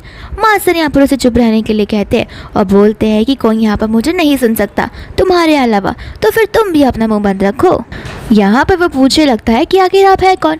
मास्टर यहाँ पर बोलने लगते हैं कि मैं धामी का मास्टर हूँ एंड यहाँ पर जो धामी की हालत हुई है वो सिर्फ और सिर्फ तुम्हारी वजह से हुई है। फिर यहाँ पर मास्टर अपने पावर्स का इस्तेमाल करते हैं और धामी के नर्वस सिस्टम को चेक करने लगते हैं। फिर यहाँ पर उन्हें समझ आने लगता है कि ये इसके साथ जो कुछ भी हुआ है वो ली की इविल एनर्जी की वजह से हुआ है एंड यहाँ पर वो ली को सब कुछ बताने लगते हैं। वो उसके साथ साथ ये भी कहते हैं कि तुम्हें बचाने के चक्कर में वो बेचारी अपनी एनर्जी यूज़ करती जा रही है। तो फिर यहाँ पर वो उससे पूछने लगता है कि इसका कोई उपाय नहीं है। माँ से यहाँ पर बताने लगते हैं कि ये उपाय तो मैंने इसे पहले से दे दिया था, उससे अपने डेस्टिनाइड पर्सन के साथ में शादी करी होगी जिस वजह से ये जिंदा रह पाएगी, वरना इसके मरने के दिन कुछ ज़्यादा ही करीब आ रहे हैं। यहाँ पर ली को उसकी बातों का बहुत बुरा लगता है कि उसने गुस्से में आकर न जाने इस बेचारी को क्या क्या सुना दिया। यहाँ पर वो माँ से कहता है कि क्यों ना मैं कुछ दिनों के लिए धामी को अपने पास ही रख लूँ। एंड यहाँ पर वो बोलने लगते हैं कि अभी मैंने तुम्हें कहा कि तुम्हारी वजह से उस बेचारी को प्रॉब्लम्स हो रही है और तुम कह रहे हो कि तुम्हें उसके साथ रहना है। ली यहाँ पर कहने लगते कि आप मुझे गलत समझ रहे हो, मैं यहाँ पर उसकी देखभाल करूँगा और उसकी सेवा करूँगा जब तक उसे उसका डेस्टिनाइड पर्सन ना मिल जाए, इससे ज़्यादा और कुछ भी नहीं। मास्टर्स कहते कि ठीक है, मैंने मेरा काम कर दिया है, अब तुम दोनों को जो करना है तुम वो कर सकते हो। दूसरा हम यहाँ पर धामी के सपने में चले जाते हैं जहाँ पर धामी बेचारे एक अंधेरे से रूम में होती है एंड वो बहुत रो रही थी और मदद की पुकार रही थी। लेकिन यहाँ पर फिर बाद में एक लड़का आ जाता है उसकी मदद करने के लिए। धामी यहाँ पर उससे उसकी आइडेंटिटी पूछती है। वो लड़का बताने लगता है कि मैं वही हूँ जिसे तुम ढूंढ रही हो। फिर यहाँ पर वो आता है और उसे उठा लेता है, जहाँ पर धामी उसे बैग पर बने हुए ईगल का टैटू देख लेती है एंड यहाँ पर वो होश में आ जाती है और कहने लगती है कि मुझे वो इंसान मिल गया जिसके साथ मैं डेस्टिनाइड हूँ। धामी यहाँ पर बहुत खुश होने लगती है कि अब फाइनली मेरी लाइफ सेव हो सकती है। मुझे यकीन नहीं हो रहा कि मैं बहुत जल्दी उसे ढूंढ निकालूंगी। यहाँ पर ली उसकी बातों को सुन रहा था, लेकिन यहाँ पर ली को जेलस फील होने लग रहा था, जहाँ पर उसे गुस्सा भी आ रहा था। तो फिर यहाँ पर वो उसे कॉन्ग्रेचुलेशंस बोल के वहाँ से जाने लगता है। इसके बाद हम यहाँ पर ली को देखते हैं जो कि शावर लेने चला जाता है एंड यहाँ पर उसकी दामी की कही हुई बात याद आने लगती है कि किस तरीके से दामी उस लड़की की तारीफ कर रही थी। एंड दूसरा यहाँ पर दामी होती है जो अपनी डायरी में सारी डिटेल्स लिख रही होती है ताकि वो कुछ भी चीज़ मिस आउट ना करे। एंड यहाँ पर बेचारा ली उसकी बातों को सुन सुनकर बहुत ज़्यादा रिग्रेट कर रहा होता है। फिर यहाँ पर हम ली के इमेजिनेशन में पहुँच जाते हैं जहाँ पर वो व्हील चेयर पर होता है और दामी एक प्यारे से रेड कलर के गाउन में होती है जहाँ पर वो बहुत ज़्यादा ही हॉट दिख रही थी। फिर उनके बीच में बहुत इंटेंस सीन आने लगता है, लेकिन वापस से हम प्रेजेंट की सीन में आ जाते हैं जहाँ पर ली के दिमाग में सिर्फ और सिर्फ धामी को लेकर उस लड़की को लेकर बातें चल रही होती है। ली यहाँ पर इमेजिन करने लगता है कि अगर व्हीलचेयर से उठकर मैं चलने लगूँ तो फिर मैं उसके साथ जो चाहे वो कर सकता हूँ। एंड यहाँ पर वो अपने इमेजिनेशन में व्हीलचेयर से उठता है जहाँ पर वो उसके साथ में सालसा डांस करता है बहुत ग्रेसफुली। लेकिन अचानक से धामी वहाँ से चली जाती है। फिर वो प्रेजेंट के सीन में वापस आ जाते हैं। ली यहाँ पर धामी और उस लड़की के बारे में सोच रहा था तो दूसरा यहाँ पर धामी अपनी डायरी लिखते लिखते सो जाती है। फिर यहाँ पर नेक्स्ट डे धामी चली जाती है ली के पास में एंड यहाँ पर वो उसे अपनी डायरी का नोट और साथ ही साथ में वो नोट देने लगती है जो उसे मास्टर ने दिया था और कहती है कि ये रहा वो ईगल वाला टैटू और साथ साथ में उसका बर्थडे, तुम्हें जाकर इस इंसान को ढूंढना है और मेरी मदद करनी है। ली यहाँ पर मन में कहने लगता है कि ये गोल्डन ईगल वाला टैटू तो मेरे बैग पर भी है, लेकिन ये जो बर्थडे है वो मेरे बर्थडे के साथ में मैच नहीं होता, लगता है मैं वो इंसान हो ही नहीं। धामी यहाँ पर से कंफर्म करती है कि तुम पक्का मेरी मदद कर पाओगे ना। तो फिर ली उसे कहते हैं कि टेंशन मत लो, मैं अपनी पूरी कोशिश करूँगा। इसके बाद में यहाँ पर शाम हो जाती है जहाँ पर उसका असिस्टेंट उन लोगों को लेकर आ जाता है। धामी यहाँ पर कहने लगती है कि ये तो कई सारे लोग हैं। ली यहाँ पर समझाने लगता है कि देखो यहाँ पर मैंने बर्थडे और वो ईगल मार्क वाला जैसे तुमने कहा था वैसे इंसानों को लेकर आ गया। अब कौन सा इंसान तुम्हारे डेस्टिनाइड है वो तुम्हें खुद ब खुद ही पता करना होगा। फिर यहाँ पर दामी एक एक करके उन सबको चेक करने लगती है और सोचने लगती है।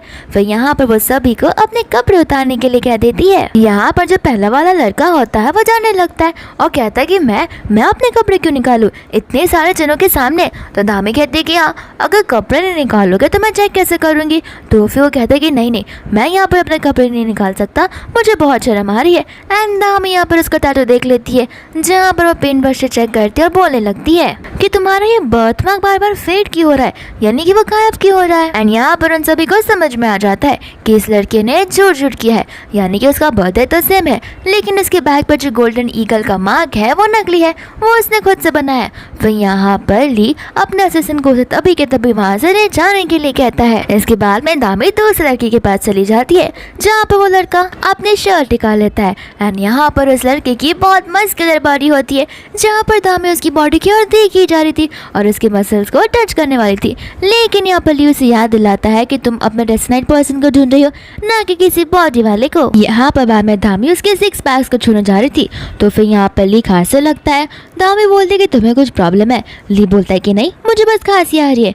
दामी यहाँ पर उसके मसल्स को वापस टेस्ट करने वाली थी, लेकिन ली वापस से खांसने लगता है और दामी बोलती कि इतनी खांसी आ रही है तो जाकर मेडिसिन लो, यहाँ पर मुझे डिस्टर्ब मत करो। फिर वो दूसरा लड़का उसे समझाने लगता है कि देखो तुम मेरी बॉडी को जितना चाहे उतना फील कर सकती हो। बाद में यहाँ पर दामी कहती है कि लगता है यही वो इंसान है जिसके साथ मैं डेस्टिनेट हूँ। ली उसे बोलने लगता है कि क्या तुम पक्का श्योर हो, क्योंकि देखो अगर तुम गलत निकली तो तुम्हारा लॉस होगा, मेरा क्या है, ऐसे भी तुम मेरे पैर तो ठीक ही करने वाली हो। फिर यहाँ पर दामी बोलते कि रुको मुझे कैलकुलेट करके देखने दो। एंड यहाँ पर वो अपना कैलकुलेशन शुरू कर देती है और कहती कि नहीं ये वो इंसान है ही नहीं। फिर यहाँ से असिस्टेंट उसे भी लेकर चला जाता है। फिर यहाँ पर हम लास्ट वाले पर्सन पर आ जाते हैं, लेकिन जैसे ही दामी उसे कपड़े निकालने की कोशिश करती है, वो यहाँ पर क्या देता है कि मेरा बर्थ मार्क फेक है और मेरा बर्थ डेट भी, मैं तो बस यहाँ पर पैसे के लिए झूठ बोलने के लिए आया था, मुझे माफ़ कर देना। ऐसे चिल्ला कर वो वहाँ से फिर भाग जाता है। यहाँ पर वो सोचने लगती है कि मैं इतने लोगों से मिली तो फिर भी मुझे मेरा डेस्टिनेट पर्सन नहीं मिला, आखिर मैं उसे कहाँ से ढूंढ निकालूंगी। और यहाँ पर तो कितने सारे लोग होंगे जिनके बैग पे अलग अलग बर्थ मार्क होगा ईगल का, और साथ साथ में बर्थ डेट भी सेम होगा, पता नहीं मैं कब उसे ढूंढ निकालूंगी। दूसरा यहाँ पर मेड पानी लेकर आ रही होती है, तो वो पानी ली के ऊपर गिर जाता है शोल्डर के यहाँ पर, जहाँ पर वो उसे माफ़ी मांगने लगती है, तो ली उसे वहाँ से जाने के लिए कहता है।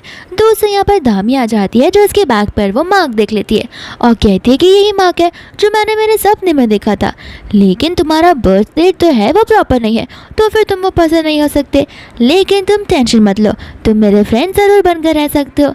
यहाँ पर ली उसे कहने लगता है कि अगर मैं तुम्हें ना बोलूँ तो, अगर मैं तुम्हें कहूँ कि मुझे मोर देन फ्रेंड्स रहना है, तब तुम क्या कहोगी। तो फिर यहाँ पर दामी कहने लगती है कि क्या तुम्हें मेरे साथ फ्रेंड्स भी रहना, तुम तो बड़े बुरे हो, एज अ फ्रेंड तो हम रह ही सकते हैं।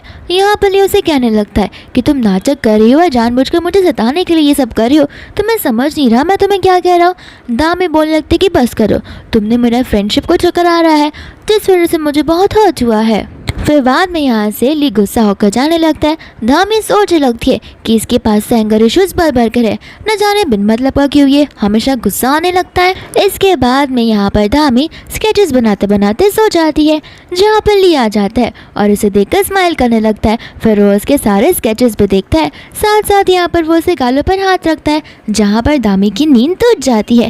एंड यहाँ पर वो उसे कह देती है कि आखिर तुम पूरी रात कर कहाँ पर थे, मैं तुम्हारा कब से इंतजार कर रही थी और देखो मैं यहीं पर सो गई। ली यहाँ पर उसे कहने लगता है कि रात भर तुम्हें मेरा इंतजार करने की क्या ज़रूरत थी।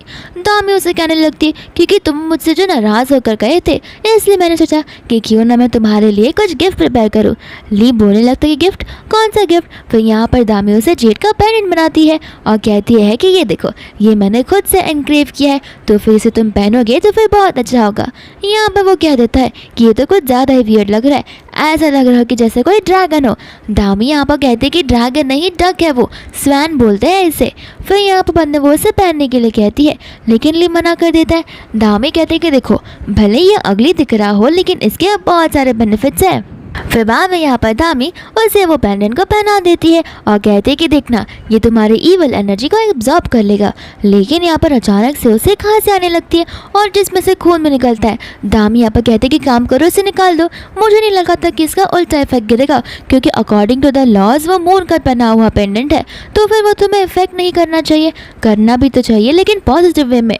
यहाँ पर वो पेंडेंट को निकालने से मना कर देता है और कहता है कि मुझे नहीं लगता ये पेंडेंट की वजह से हो रहा है, हालांकि मुझे जेड वाली चीज़ों से एलर्जी तो है, लेकिन ये चीज़ ये काम नहीं कर सकती। दूसरा धामी यहाँ पर उसे चेक करती है और कहने लगती है कि ये तो तुम्हारी वजह से नहीं हो रहा, ये तुम्हारे घर पे किसी जगह की वजह से आ रही है। फिर धामी यहाँ पर पूरे घर को चेक करने लगती है एंड यहाँ पर बाद में वो अपने पावर्स का इस्तेमाल करती है, जहाँ पर जैसे अपने पावर का यूज़ करती है यहाँ पर उसे एक डॉल मिल जाती है जिसके अंदर एक निडल घुसाई हुई थी।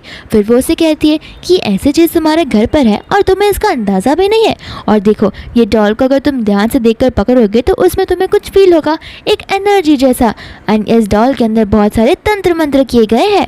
यहाँ पर वो कहता है कि इस डॉल की वजह से ये सब हो सकता है, तो वो कहती है कि हाँ, इस डॉल की वजह से तुम्हारे अंदर बस इविल स्पिरिट को आया है और ये डॉल वाली चीज़ें बहुत ज़्यादा खतरनाक होती है जो कि तुम्हारी लाइफ के साथ खेलना बिल्कुल नहीं चाहिए। तो फिर यहाँ पर वो उसे पूछता है कि अगर इस डॉल की वजह से मेरी कौन सी बॉडी इफेक्ट की हुई होगी। यहाँ पर बाद में धामी अपने मैजिक ट्रिक को यूज़ करती है और उसे बताने लगती है कि इस डॉल की वजह से तुम्हारे पैर पर वो सारी इविल स्पिरिट्स का है जिस वजह से तुम खड़े नहीं हो पाते हो। धामी यहाँ पर ली से पूछती है कि देखो ये यहाँ पर तुम्हारे घर पर या तो कोई चुपके से रख कर गया होगा या फिर तुमने यहाँ पर किसी से रखवाया होगा। तो फिर बाद में यहाँ पर वो उसे ध्यान से देखता है, तो धामी उससे पूछती है कि ज़रा थोड़ा याद कर देखो, क्या पता ये तुम्हें किसी ने दिया हो। यहाँ पर ली याद करने की कोशिश करता है, जहाँ पर उसे पास का सीन याद आता है उस डॉल को लेकर। यहाँ पर एक आंटी का फेस तो आता है सामने, लेकिन वो पूरा धुंधला यानी कि ब्लर होता है, जिस वजह से ली को कुछ याद नहीं आता। दाम यहाँ पर सोचने लगती है कि कुछ ना कुछ तो हमें करना ही होगा जिस वजह से हमें इस चीज़ का पता लगा सके। फिर यहाँ पर वो अपना वो जादुई वाला नोट्स निकाल लेती है एंड फिर बाद में यहाँ पर दामी अपने फिंगर को बाइट करती है और अपना मैजिक यूज़ करना शुरू कर देती है। इसके बाद में वो कहती है कि मैं इस डॉल की एनर्जी को रिवर्स में डाल दूंगी ताकि जिसने भी इस एनर्जी को भेजा होगा वो सारी की सारी एनर्जीज उनके पास सिजन में चली जाए।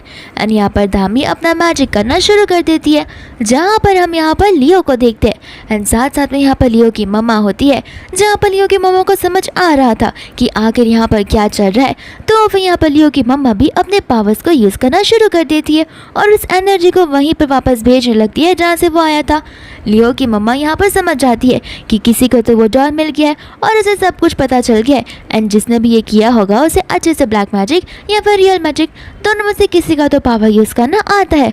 फिर यहाँ पर वापस से अपनी पूरी शक्तियाँ यूज़ करते हुए दामी उस एनर्जी को वापस भेजने लगती है, लेकिन वापस से लियो की मम्मा अपने फिंगर को बाइट कर लेती है, जहाँ पर वो ब्लड के पावर की मदद से वो सारे के सारे एनर्जी वापस उसकी तरफ भेज देती है। लेकिन यहाँ पर इन सारे प्रोसेस में बेचारे लियो को बॉडी में बहुत ज़्यादा ही पेन हो रहा होता है। इसके बाद में यहाँ पर उसकी मम्मा पावर को पूरा फोर्सफुली यूज़ करती है, जहाँ पर वो पावर्स पूरा का पूरा दामी के ऊपर आ जाता है और उसे धक्का लग जाता है एंड वहाँ पर उसके पावर स्टॉप हो जाते हैं। दामी सोचने लगती कि आखिर उस दूसरे साइड में ऐसा पावरफुल कौन सा इंसान है जिससे इस समय में भी ये सारी चीज़ें आती हो।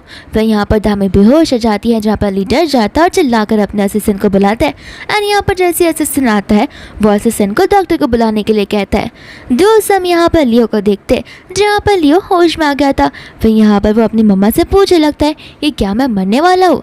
यहाँ पर वो आंटी कहने लगती कि नहीं, तुम मरने नहीं वाले हो और ऐसी बातें करना बंद कर दो क्योंकि तुम मेरे बेटे हो और मैं तुम्हें ऐसा होने देने कभी भी नहीं सकती। दूसरे यहाँ पर लियो उन्हें बताने लगता है कि आपको नहीं पता है, जब मैं अभी नींद में था तब मैं अपने आईसीयू में था और मुझे मेरे बचपन की याद आ रही थी जहाँ पर मेरी जान दांव पे लगी हुई थी। फिर यहाँ पर उस आंटी को वो पास का सीन याद आने लगता है जहाँ पर कई सारे डॉक्टर्स होते हैं और लियो का इलाज चल रहा था एंड यहाँ पर आंटी डॉक्टर से कह रही होती है कि प्लीज़ कुछ भी कर मेरे बच्चे को बचा लीजिएगा। लेकिन यहाँ पर डॉक्टर्स ऑपरेशन करने के बाद उसकी मम्मा से कह देते हैं कि हमें माफ़ कर देना, हमने हमारी पूरी कोशिश की है, लेकिन यहाँ पर आपकी बेटी ने ही दम तोड़ दिया है, जहाँ पर हम उन्हें कुछ भी कर लेंगे तो वो वापस से जिंदा नहीं हो पाएगा। एंड डॉक्टर यहाँ पर से चले जाते हैं, जहाँ पर लियो की लाइफ तभी चली जाती है एंड यहाँ पर उसकी बेचारी मम्मा बहुत ज़्यादा रोने लगती है। लेकिन इतने में यहाँ पर मास्टर ऑफ ईविल आ जाता है। यहाँ पर लियो की मॉम को समझ नहीं आता कि आखिर ये इंसान है कौन। फिर यहाँ पर वो अपना इंट्रोडक्शन देने लगता है, जहाँ पर उसे पता चलता है कि वो अपनी बेटी की लाइफ को वापस से ला सकती है एंड यहाँ पर ईविल मास्टर उसे कहने लगता है कि अगर तुम्हें अपनी बेटी की लाइफ को वापस लाना है तो इसके बदले में तुम्हें एक और लाइफ देनी होगी। यहाँ पर वो आंटी सोचने लगती है कि दूसरी लाइफ आके मैं कहाँ से लेकर आऊँगी। इतने में यहाँ पर हमें छोटा वाला बचपन का ली दिख जाता है एंड यहाँ पर ली की वो आंटी होती है, जहाँ पर वो आंटी से पूछने लगता है कि क्या मेरा कज़न वापस ठीक हो जाएगा। दूसरा यहाँ पर ईवल मास्टर होता है जो कि ली को देख के सारे कैलकुलेशंस करने लगता है एंड यहाँ पर वो आंटी के कान में बोलने लगता है कि ये बच्चा एकदम परफेक्ट मैच है तुम्हारे बच्चे को वापस जीवित करने के लिए। इसका जो फेट है एकदम प्रॉपर है और ये रिच भी है, तो फिर यहाँ पर तुम्हारे बच्चे के लिए बहुत वेल्थ और अच्छी खासी हेल्थ लाएगा। लियो की मम्मा यहाँ पर उस बच्चे को कहने लगती है, यानी कि ली को, कि देखो अगर तुम चाहते हो कि तुम्हारा कज़न ब्रदर जल्द से जल्द ठीक हो जाए तो तुम्हें वैसा ही करना होगा जैसा मैं तुम्हें करने के लिए कहूँगी। एंड यहाँ पर वो उसकी बात मानने के लिए रेडी हो जाता है। ईवल मास्टर यहाँ पर कहने लगता है कि हमारे पास कल तक का समय नहीं है, हमें जो कुछ भी करना होगा आज ही करना होगा ताकि उसकी जो सोल है वो हेवन में ना चढ़ गई हो। एंड यहाँ पर ईवल मास्टर उसे वो छोटी सी गुड़िया दे देता है, यानी कि वो डॉल। फिर यहाँ पर वो आंटी वो डॉल दे देती है ली को और कहते कि प्रॉमिस करना कि इसे लेकर तुम जाकर अपने रूम में रख दोगे और किसी को भी इस डॉल के बारे में पता नहीं होने दोगे। यहाँ पर ली अपने कज़न ब्रदर लियो को देखता बोलता है कि ठीक है, जैसा आप कहोगी मैं वैसा ही करूँगा। फिर यहाँ से वो जाने लगता है तो वो वहीं पर बेहोश हो जाता है एंड दूसरा हम यहाँ पर लियो को देखते हैं जो धीरे धीरे होश में आने लगता है। एंड यहाँ पर लियो की मम्मा समझ जाती है कि जब तक मैं मेरे बेटे की सोल उससे एक्सचेंज करती रहूँगी तब तक यहाँ पर मेरा बेटा जिंदा रह पाएगा और एक दिन वो अपनी पूरी लाइफ जी पाएगा। और हमें यहाँ पर पता चलता है जब ली यहाँ पर सोचने की कोशिश कर रहा था कि उस गुड़िया को उसने किसने दिया है, तब यहाँ पर उसे वो आंटी का ही फेस दिखाई दे रहा था, लेकिन उसे अच्छे से उस आंटी का फेस याद नहीं आ रहा था। प्रेजेंट में आकर वो आंटी लियो से कहने लगती है कि तुम टेंशन मत लो, तुम्हें थकावट की वजह से ये सारी चीज़ें महसूस हो रही है और कुछ नहीं, मैंने डॉक्टर से बात कर ली है, उन्होंने कहा है कि बहुत जल्द तुम ठीक हो जाओगे, तुम बस अपने मेडिसिन और आराम करना जारी रखो। दोस्तों यहाँ पर हम देखते हैं ली को और साथ ही साथ में हमारी दामी को, जहाँ पर वो बेचारी अभी तक बेहोश थी। डॉक्टर यहाँ पर कहने लगते कि माफ़ करना, मुझे समझ नहीं आ रहा है कि आखिर किस चीज़ की वजह से वो बेहोश हो चुकी है। मैंने बहुत चीज़ें ट्राई की लेकिन इनकी पूरी बॉडी प्रॉपर हेल्थ में है, लेकिन फिर भी यहाँ पर ये बेहोश क्यों है वो मैं पता नहीं लगा पा रहा हूँ। इतना बोलकर डॉक्टर वहाँ से चले जाते हैं। दूर से यहाँ पर ली को मास्टर की आवाज़ आने लगती है एंड मास्टर उसे कहने लगते हैं कि मैंने तो तुम्हें पहले कहा था कि इसे अपने पास रखना हानिकारक है। एंड यहाँ पर बाद में वो मास्टर प्रकट हो जाते हैं और कहने लगते हैं कि यहाँ पर वो तुम्हारी लाइफ स्पेन बचाने के लिए, उस ईवल एनर्जी को हटाने के लिए वो दूसरी एनर्जी के साथ में फाइट कर रही थी, जहाँ पर उसकी एनर्जी कम हो गई, जिस वजह से उसने अपना कंट्रोल यूज़ कर लिया और अब इसकी ये हालत बन गई है। ली यहाँ पर मन में कहने लगता है कि ये सब कुछ बस मेरी वजह से ही हो रहा है। यहाँ पर बाद में मास्टर बोलने लगते हैं कि धामी, मैंने तुम्हें पहले ही कहा था कि इसके साथ जितना रहोगे उतना अपनी हेल्थ को खराब करोगी, लेकिन तुम मेरी बात सुनने का वाली हो। फिर यहाँ पर ली मास्टर से पूछने लगता है कि आखिर मैं ऐसा क्या करूँ कि ये वापस से होश में आ जाए और इसकी लाइफ पूरी की पूरी ठीक हो जाए। यहाँ पर मास्टर कहने लगते हैं कि तुम्हें याद तो हो गई मैंने लास्ट टाइम तुम्हें क्या कहा था। ली उसे समझाने लगता कि हमने बहुत कोशिश की उस इंसान को ढूंढने की, लेकिन वो मिल ही नहीं पा रहा है। फिर यहाँ पर बांधना उसके माँ से कैलकुलेशन करने लगते हैं और बोलते कि वो इंसान कोई और नहीं बल्कि तुम्हारा कजिन ही है। एंड यहाँ पर ये चीज़ सुनकर ली को बिल्कुल अच्छा नहीं लगता। दोस्त हम यहाँ पर लियो को देखते हैं जो कि बहुत मज़े में चल रहा होता है, लेकिन यहाँ पर लियो को फील होने लगता है कि कोई तो उसका पीछा कर रहा है। जैसे वो पीछे मुड़ता है बॉडीगार्ड छुप जाता है। लियो यहाँ पर चलता है तो वापस से उसे सेम एनर्जी आने लगती है, तो फिर वो अपना फ़ोन निकाल लेता है और वीडियो शुरू कर देता है, जहाँ पर उसे वो बॉडीगार्ड दिखता है। एंड इस बार बॉडीगार्ड छुपता नहीं है, वो उसके मुंह पर गोली डाल देता है और उसे किडनैप कर वहाँ से ले चला जाता है। एंड यहाँ पर वो उसे किडनैप कर ली के पास ले आता है। यहाँ पर वो उसे कहने लगता है कि तुमने मुझे किडनैप किया, अभी के अभी मुझे छोड़ो वरना मैं तुम्हें नहीं छोड़ूंगा। ली यहाँ पर समझाने लगता है कि तुम्हें सिचुएशन समझ नहीं आ रही है, तुम बंधे हुए हो, मैं नहीं। जब तक तुम मेरी बात मानने के लिए रेडी हो जाओगे तो मैं तुम्हें यहाँ से खुशी खुशी छोड़ दूंगा। तो फिर बाद में लियो बोलने लगता है कि जो भी बात हो मैं तुम्हारी हेल्प क्यों करूँ और मैं तुम्हारी बात क्यों मानूं। यहाँ पर असिस्टेंट अपने हाथों को दिखाने लगता है, तो फिर बाद में लियो बोलता है कि ठीक है बोलो बोलो, तुम्हारी बात मैं सुन तो सकता। एंड यहाँ बाद में ली कहने लगता है कि मैं चाहता हूँ कि तुम दामी को लेकर यहाँ से चली जाओ और उसका ध्यान रखो। लियो यहाँ पर कहने लगता है कि क्यों, वो तो तुम्हारी है, मैं तुम दोनों के बीच में क्यों आओ। ली यहाँ पर समझाने लगता है कि कुछ हफ्तों के लिए मैं यहाँ से बाहर जा रहा हूँ, तो तब तक मैं चाहता हूँ कि वो तुम्हारे साथ रहे और तुम्हारे साथ कंफर्टेबल होकर एडजस्ट हो जाए। लियो यहाँ पर फिर उसे मना कर देता है। असिस्टेंट वापस से अपने हाथों को मरोड़ने लगता है, तो फिर लियो कहता है कि ठीक है मैं करने के लिए तो रेडी हूँ, लेकिन उसके बदले में मुझे मिलेगा क्या? ली यहाँ पर कहने लगता है कि लास्ट टाइम जो तुमने मांगा था वो मैं तुम्हें देने के लिए रेडी हूँ। तो फिर यहाँ पर वो उसकी 10% कंपनी के शेयर्स मांगने लगता है एंड ली उसे हाँ भी बोल देता है। फिर बाद में लियो यहाँ से चला जाता है। दूसरा यहाँ पर दामी की नींद खुल जाती है, जहाँ पर वो अपने सामने लियो को पाती है और उससे पूछने लगती है कि आखिर मैं यहाँ पर क्या कर रही हूँ। लियो बोलने लगता है कि तुम यहाँ पर कुछ नहीं कर रही हो, ली ने यहाँ पर तुम्हें भेजा है। दामी कहते कि हो ही नहीं सकता, ली मुझे तुम्हारे हवाले बिल्कुल नहीं कर सकता। फिर यहाँ पर लियो ली की वॉइस रिकॉर्डिंग सुनाने लगता है। दामी कहती कि मैं तुम पर ट्रस्ट नहीं करती, क्या पता वो वॉइस रिकॉर्डिंग फेक हो। तो फिर लियो बोल देता था कि ठीक है, एक काम करो, अगर तुम्हें इतना ही डाउट है तो जाओ जाकर उसे पूछ लो। एंड यहाँ पर दामी कॉल लगा लेती है ली को, लेकिन यहाँ पर कॉल पे करता है उसका असिस्टेंट। तो फिर असिस्टेंट को वो कॉल देने के लिए कहती है, लेकिन असिस्टेंट करता है कि माफ़ करना, मुझे मास्टर ने आपको कॉल देने से मना किया है और कहा है कि आपसे रिश्ता हमेशा हमेशा के लिए तोड़ने के लिए। यहाँ बाद में दामी को गुस्सा आने लगता है और वो वहाँ से कहते हैं कि मैं इस ली को तो अभी बताती हूँ। तो फिर यहाँ पर लियो से रोक देता है और कहता है कि तुम कहीं नहीं जा सकती, 24 आवर्स तुम्हें मेरे साथ ही रहना है। तो फिर दामी बैठ जाती है एंड यहाँ पर लियो से कहने लगता है कि तुम्हें समझ नहीं आ रहा, ली तुमसे पीछा छुड़ाना चाह रहा है और कुछ भी नहीं। फिर यहाँ पर दामी की आंखों से आंसू आने लगते हैं एंड लियो से समझाता है कि देखो तुम्हारी लाइफ में तो लड़के आते जाते रहेंगे, तुम इसमें रोने वाली कौन सी बात है। दूसरा यहाँ पर असिस्टेंट ली से पूछता है कि क्या आपको सच में लगता है कि आपको दामी को लियो के पास छोड़ देना चाहिए। ली यहाँ पर कहने लगते हैं कि हाँ, मुझे फ़िलहाल के लिए यही ठीक लग रहा है, क्योंकि लियो जो है वो उसका डेस्टिनेट पर्सन है, इसलिए हम कुछ भी नहीं कर सकते। असिस्टेंट यहाँ पर कहने लगता है, लेकिन आपको तो पता ही है लियो कितना बड़ा स्मार्ट और चालाक इंसान है, वो दामी के लिए कंपैटिबल बिल्कुल भी नहीं है। ली कहता है कि इसमें मैं कुछ नहीं कर सकता, अगर मैं दामी को अपने साथ रखता हूँ तो मेरा लाइफ का तो कुछ नहीं होगा, लेकिन दामी की लाइफ प्रॉब्लम में आ जाएगी और मैं नहीं चाहता कि मेरी वजह से उसके लाइफ में कोई भी प्रॉब्लम या इशू आए, तो इससे अच्छा यही होगा कि वो मुझसे दूर रहे। फिर यहाँ पर बाद में ली उस जेड पेंडेंट को देखने लगता है और मन में कहने लगता है कि भले तुम मुझसे दूर हो, लेकिन मैं सिर्फ और सिर्फ तुम्हारी अच्छाई चाहता हूँ, भले उसके लिए मुझे तुमसे दूर क्यों ना रहना पड़े। दूसरा यहाँ पर धामी होती है जो कि उस पौधे में से लीव्स निकाले जा रही थी एंड लियो से कहता है कि ऐसा मत करो, वो जो है वो बहुत महंगा प्लांट है। एंड यहाँ पर धामी से वो उस प्लांट को ले लेता है एंड यहाँ पर वो सोचने लगती है कि आखिर ली ने मुझे अबेंडन क्यों किया होगा। लियो कहता है कि अब बस भी करो, आखिर कब तक तुम इस चीज़ के बारे में सोचती रहोगी, अब अपनी ओवर थिंकिंग से बाहर भी आ जाओ। फिर यहाँ पर वो उसे कहता है देखो, अगर तुम्हें यहाँ पर रहना है तो तुम्हें अच्छे से मेरी सेवा करनी होगी। तो फिर धामी कहती है कि ठीक है।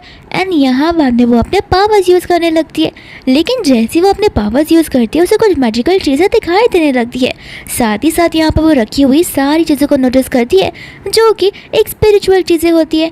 एंड यहाँ पर वो सोचने लगती है कि आजकल के ज़माने में ये सारी चीज़ों का मिलना बहुत मुश्किल है, तो फिर इसके घर पे ये सारी चीज़ें क्या कर रही है, क्या पता अगर इसी ने ही ली का फेथ को चुराया हो तो। लेकिन ऐसा पॉसिबल नहीं है, क्योंकि ये दोनों के दोनों तो ब्रदर्स है, तो फिर एक भाई दूसरे भाई को क्यों ही मारना चाहेगा। धामी यहाँ पर लियो की तरफ देखे जा रही थी। लियो कहने लगता कि घूर क्या रही हो, मुझे इतना घूरती रहोगी तो मैं बीमार पड़ जाऊंगा। धामी बोल लगते तुम मुझ पर चिल्ला क्यों रहे हो। तो फिर लियो बोलता चिल्ला नहीं रहा हूँ, मेरी आवाज़ इतनी ऊँची है, लेकिन ठीक है ना, मैं कम से कम ली के जैसे तो नहीं हूँ जो तुम्हें अबेंडन करके चला गया। दामी यहाँ पर फिर बाद में सोचने लगती है। दूसरा दामी को एक इन्विटेशन दिखता है जहाँ पर वो एक ऑक्शन की तरह होता है। फिर यहाँ पर वो उससे वो मेडिसिन एंड हर्ब के बारे में पूछने लगती है और कहती है कि क्या ये दोनों चीज़ वहाँ पर अवेलेबल होगी। तो फिर लियो कहता है कि हाँ होंगी तो, लेकिन अगर तुम सोच रहे हो कि मैं तुम्हें वहाँ पर लेकर जाऊँगा तो भूल जाओ, मैं तुम्हें वहाँ पर लेकर बिल्कुल नहीं जाने वाला। दामी फिर यहाँ पर उसकी बॉडी को फ्रीज कर देती है और कहती है कि मुझे भी वहाँ पर जाना है। लियो बोल देता है कि तुम वहाँ पर जाओगी तो तुम्हें ली को फेस टू फेस फेसिंग करना पड़ेगा, क्या तुम उसके सामने टिक पाओगी। दामी बोलती कि हाँ क्यों नहीं, अच्छी बात है वो वहाँ पर आ रहा है, उसे भी देखना चाहिए कि मुझे अबेंडन करने के बाद मैं और कितनी ज़्यादा ब्यूटीफुल हो गई हूँ। मैं चाहती कि वो मुझे देखे और मेरी ब्यूटी के बारे में सोचे, फिर रिग्रेट करे कि मैंने इसे क्यों अबेंडन किया और दिन भर रोता रहे। फिर यहाँ पर लियो कहता है कि देखो मुझे छोड़ दो, मैं तुम्हें लेके नहीं जाने वाला। तो दामी कहते हैं कि ठीक है, ज़िंदगी भर यहीं पर खड़े रहना। लियो बोलता है कि ठीक है, अगर मैं तुम्हें अपने साथ ले चलूँ तो क्या तुम मुझे अनफ्रीज कर दोगी। और दामी बोलती है कि हाँ। तो फिर लियो रेडी हो जाता है उसे वहाँ पर ले जाने के लिए। दूसरा दामी उस ऑक्शन में जाने के लिए रेडी हो जाती है। फिर यहाँ पर असिस्टेंट का कॉल आ जाता है जो उसे कह देता है कि हम लिफ्ट के यहाँ पर वेट करेंगे, तुम भी वहीं पर आ जाना। एंड यहाँ पर वो लोग लिफ्ट के यहाँ पे थे। तो फिर लियो असिस्टेंट को चलने के लिए कहता है, लेकिन असिस्टेंट उसे बोल रहा होता है कि हाँ बस 2 मिनट और। ऑक्शन अभी तक शुरू नहीं हुआ है। एंड इतने में यहाँ पर दामी आ जाती है सनग्लासेस पहनकर एंड वो बड़े हीरोइन वाले स्टाइल में अपने सनग्लासेस को निकालती है एंड ली उसे देखते ही जा रहा था। एंड उसके बाजू में लियो आ जाता है। मन में ली यहाँ पर कहने लगता है कि लगता है वो उसके साथ रहकर बहुत ज़्यादा ही खुश है, मेरे साथ तो वो इतनी खुश कभी भी नहीं दिखी। दूसरा यहाँ पर वॉसिसन को चलने के लिए कहता है एंड धामी को इग्नोर कर देता है। फिर बाद में यहाँ पर लियो को कुछ कॉल आता है तो वो वहाँ से चला जाता है। इसके बाद में हम यहाँ पर एक शीन नाम की लड़की को देखते हैं जो कि यहाँ पर ली को आते हुए देखती है एंड उसे ड्रिंक ऑफर करने लगती है। एंड धामी भी ये साइड से देख लेती है और सोचने लगती है कि अच्छा तभी मैं समझू कि मुझे इग्नोर क्यों कर रहा है, क्योंकि उसे बाकी की लड़कियों पर लाइन जो मारना है। यहाँ पर लियो से उस ड्रिंक के लिए ना बोलने वाला था, लेकिन इतने में यहाँ पर धामी आ जाती है जो उस ड्रिंक को लेकर पी जाती है। फिर यहाँ पर शीनो से कहती है कि आखिर तुम कौन हो और तुम दोनों का रिलेशन क्या है। ली यहाँ पर कह देता है कि मैं इस लड़की को जानता नहीं हूँ एंड शीन यहाँ पर उसे कहती है कि प्लीज़ यहाँ से निकलो और हम दोनों को डिस्टर्ब मत करो। तो फिर यहाँ पर धामी ऐसा नाटक करती है कि जैसे ड्रिंक कर कर उसे चक्कर आ रहा हो।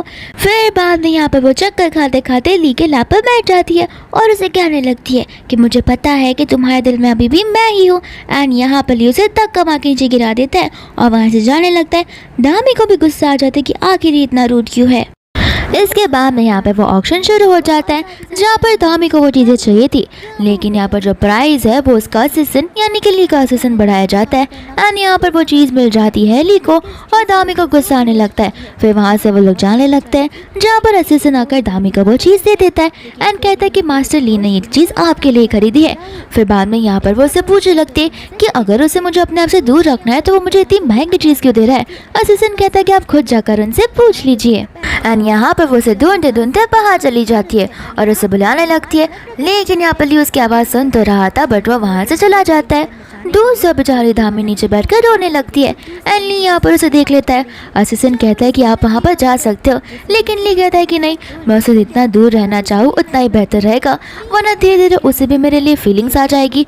दूसरा यहाँ पर लियो आ जाता है जो उसे लेकर चला जाता है, लेकिन यहाँ पर जाने से पहले धामी का कॉल आ जाता है उसके असिस्टेंट का एंड धामी को पता चलता है कि ली का एक्सीडेंट हो गया एंड फटाक से वो उसे मिलने के लिए हॉस्पिटल आ जाती है एंड अपने पावर्स का इस्तेमाल कर कर वो उसे होश में लाती है।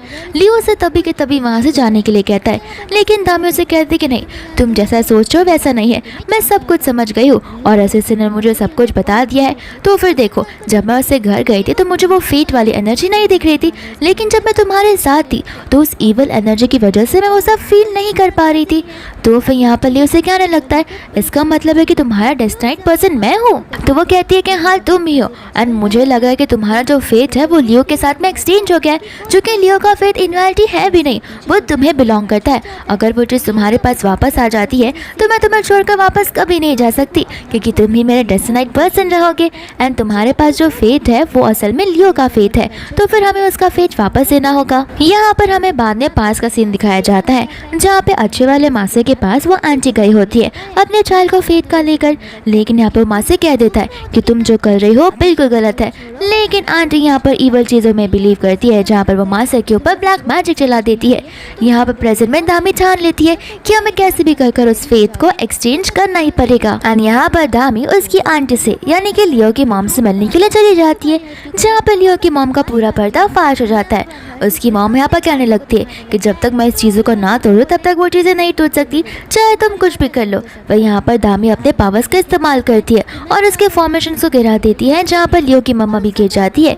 इतने में ही लियो वहाँ पर आ जाता है एंड लियो को भी सारी चीज़ें पता चल जाती है और उसकी मॉम रोते हुए कहती है कि ये सब तो मैं तुम्हारे लिए कर रही हूँ। एंड यहाँ पर लियो अपनी मॉम को समझाने की कोशिश करने लगता है, जहाँ पर उसकी मॉम अपनी बेटी की बात सुन लेती है। फिर यहाँ पर लियो धामी से कह देता है कि जाकर अपने ली से कह देना कि मैं और मेरी मम्मा अब्रॉड जा रहे हैं मेरे ट्रीटमेंट के लिए। फिर यहाँ पर बाद में ली भी आ जाता है। इसके बाद में वो लोग घर पर होता है जहाँ पर धामी ली के पैरों का इलाज कर रही थी एंड यहाँ पर वो उसे चलकर देखने के लिए कहती है, जहाँ पर लियो धीरे धीरे चलने लगता है एंड यहाँ पर वो जानबूझकर धामी के ऊपर गिर जाता है। धामी कहते कि मुझे ऐसा क्यों लग रहा है कि तुमने ये जानबूझकर किया है। तो फिर ली कहता है कि क्यों, सबसे पहली बार तुम तब मेरे ऊपर गिरी थी और हमारा एक्सीडेंटल किस हुआ था, तभी भी तो तुमने जानबूझकर किया था, तो अब हम इक्वल नंबर पे। एंड यहाँ पर धामी हंसने लगती है, जहाँ पर लियो से किस करने लगता है। फिर इसी किसिंग सीन के साथ में ये मूवी यहीं पर खत्म हो जाती है।